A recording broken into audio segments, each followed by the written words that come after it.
庆长3年，也就是1598年8月18日，63岁的丰臣秀吉结束了他从一介农民到天下人的传奇人生。他一开始病倒的时候是在这一年的端午节前后。起初，没有人认为他的病有多严重，宫廷中只是认为这是他年纪大了的正常情况。现在的考证一般认为，当时秀吉的病可能是肺结核或者是支气管炎。之后，从7月2日开始，他出现了失去意识的症状，情况变得危急了起来。从这次病危中恢复之后，秀吉意识到他必须赶在下一次失去意识之前安排后事了。于是他在大阪城和福建城召集诸侯，提交了一份包括11条内容的备忘录，给武大佬留下了一份遗嘱，并且任命了武奉行。7月15日，他要求各大名宣誓效忠于丰臣秀赖。8月9日，丰臣秀吉在病榻上召集德川家康、前田利家等人，向他们交代后事，主要是向他们托付丰臣秀赖，以及请求帮忙平稳地结束庆长之役。关于秀吉托孤的安排，有诸多的假说和记录。上期我们介绍了秀吉死后丰臣家的实际地位，以及德川家确实是臣属于丰臣家，直到大阪夏之阵。这一期我们接着讨论秀吉死后丰臣家和德川家的关系。今天主要介绍丰臣秀吉临死前是如何经历托孤这件事，以及家康和秀赖又是如何对待这些安排的。这里是巫女花散里，有信源有思考的日本历史演绎频道，记得先点赞订阅哦。首先让我介绍目前最有力的可信史料，也是现今大部分关于此事通说的出处，也就是内藤农春在1598年8月9日参与秀吉托孤会议之后写给他儿子源家的记录信。收信的对象决定了他应该没有动机对内容进行过多修饰，而且秀吉就是在这件事之后的9天去世的，而内藤农春则是等到秀吉死了之后才敢送出这封信，这进一步提高了他的可信度。因此这封信作为秀吉对后事安排内容最有参考性的记录，基本算是这件事目前的权威史料。信中说，那一天秀吉坐在最高的高台上，靠着一个肘托，他的身边有几名女性随侍，而台下坐着的从左边开始分别是德川家康、前田利家、伊达政宗、宇喜多秀家，最后是毛利辉元，也就是武大佬除掉上杉景胜加上伊达政宗。秀吉开口说道，这次的病我知道是不可能康复了，声音很微弱，在内藤的位置几乎已经听不清原文了，看起来他已经非常虚弱。然而之后秀吉谈到未来计划之时，他一边用扇子敲击榻榻米，一边发表慷慨激昂的规划。他拍桌子的力气与之前并没有什么不同，仿佛谁有不服的话，他依然可以马上挥师讨伐。丰臣秀吉说，在秀赖能亲政之前，将来的事情就交给家康和辉元主持了。之后他又改口说，我还是想东西方事务拜托家康和辉元，北路的事情拜托利家，晋级和国政的执行就交给武奉行吧。还有，赶紧从朝鲜撤退回来，这就当成我给你们的附加任务吧。然后秀吉说，今天可能是我们最后一次见面的日子了，所以来吧。于是他就和其他人一起喝了一会儿酒，便要回到屋子后面去了。突然他停了下来，然后似乎想要走回来，但是他又没有，转而把家康和辉元叫到了他们身边，然后站着不动盯着他们，突然说，你们2个不要忘了之前拜托给你们的这些事情，给我记住了。出席的毛利家家臣左氏源家后来感叹说，我从来没有见过一个人能如此明确的决定和交代自己死后会发生的事情，真是从古未闻，这就是天下人吗？确实是不负铁血统治者本色的豪迈作风了，不过帅不过3秒。辉元公上洛日记中则记录说，后来秀吉又再一次召见了武大佬，他说，我很抱歉一次又一次的要求你们照顾好秀赖，我请你们5个人就当帮我一个忙，我之后会把细节给你们5人，很遗憾我真的要先走一步了。此时的秀吉已经全然没有了那种霸气，言语中尽是作为一个普通人类的本能情感，像是托付后代呀、对朋友的不舍，以及放低姿态提出请求。后来的发展告诉我们一个道理，千万不要相信同行的承诺，尤其是跟你签了公平竞争协议的。在上一个丰臣家与德川家关系的视频中，我也提到了，这里能看出家康被任命为征夷大将军，其实已经是秀吉计划的一部分了。可能毛利辉元本来也会有一个同等的职务，而且我认为大概率就是怀仁亲王担任过的征西大将军，这与家康的征夷大将军无论是官阶、传承、加格都刚好对应。武奉行作为钦差大臣，掌握中央和大阪一带；家康作为征夷大将军，统治东部；辉元作为征西大将军，统治西部；利家作为前田将军，统治金泽一带。然后德川、毛利、前田各自有一个牵制家族，分别是伊达、宇喜多、上杉。在他们之上是关白秀赖。总的来说，就是把室町幕府的地方制度魔改一波，降低武家政权痕迹，增强公家政权特点，整体就是分封到帝国的发展方向。秀赖年幼时他们互相斗争，秀赖成年之后有充分的空间通过平衡术控制他们。总之想的是很美。这些由秀吉决定的武士家族等级，在秀赖的时代依然存在。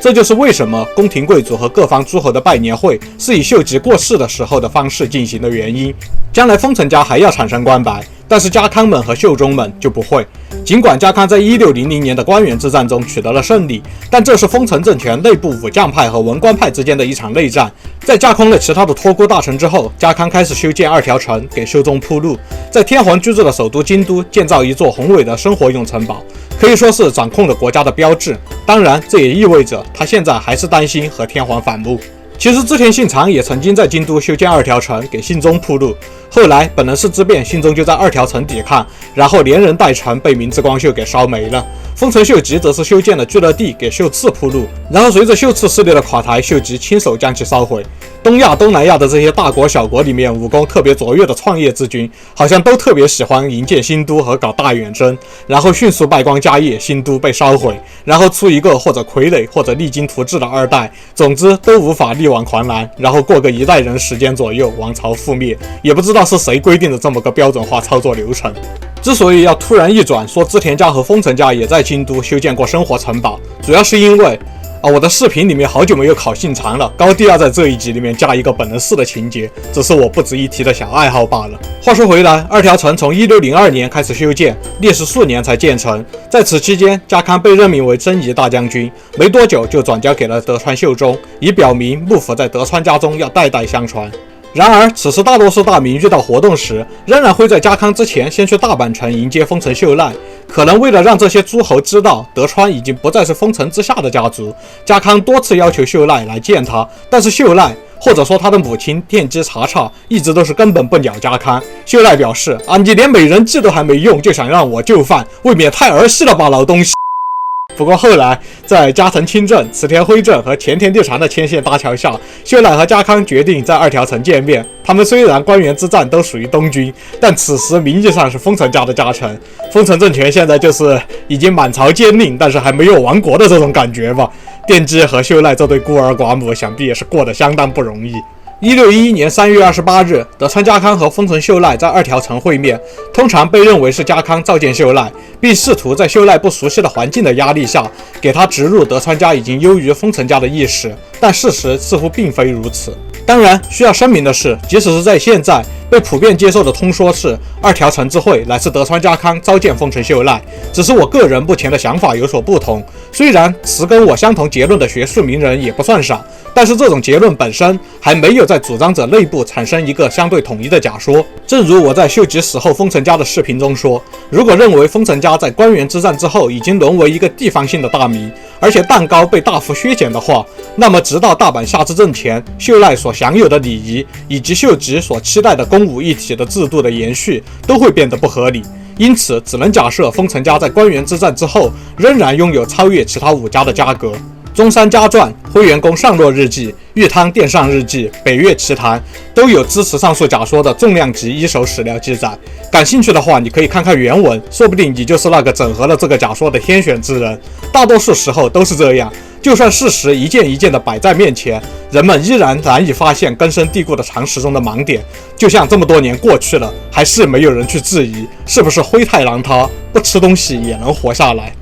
另外，根据当代志的记载，庆长16年3月27日、28日，家康听到秀赖已到，亲自到前庭花园里迎接，并邀请秀赖和自己用平等的礼仪进入2条城最高的房间，也就是尾张厅参加宴会。但是秀赖拒绝了。秀赖认为家康作为人生的长者，而且在朝廷的官阶也比自己高到不知道哪里去了，理应接受更高的礼仪，提议家康单独坐上座。同样是当代志的记载， 2条城会议之后，在场的朱大明签署了一份接受江户幕府将军指挥的文件，唯独德川本家和丰臣本家没有签字。2条城之会一般认为是没有发生什么明显斗争的再次确认立场的会议。那么这也是秀赖仍然保持丰臣家更高家格的一个例子。现在的通说中的2条城之会还有这样一个故事：见面时，德川家康把取下来的一个杯子擦干交给丰臣秀赖，秀赖则接下了再次擦干杯子，以此向内外表示双方的关系。秀赖是德川家的家臣，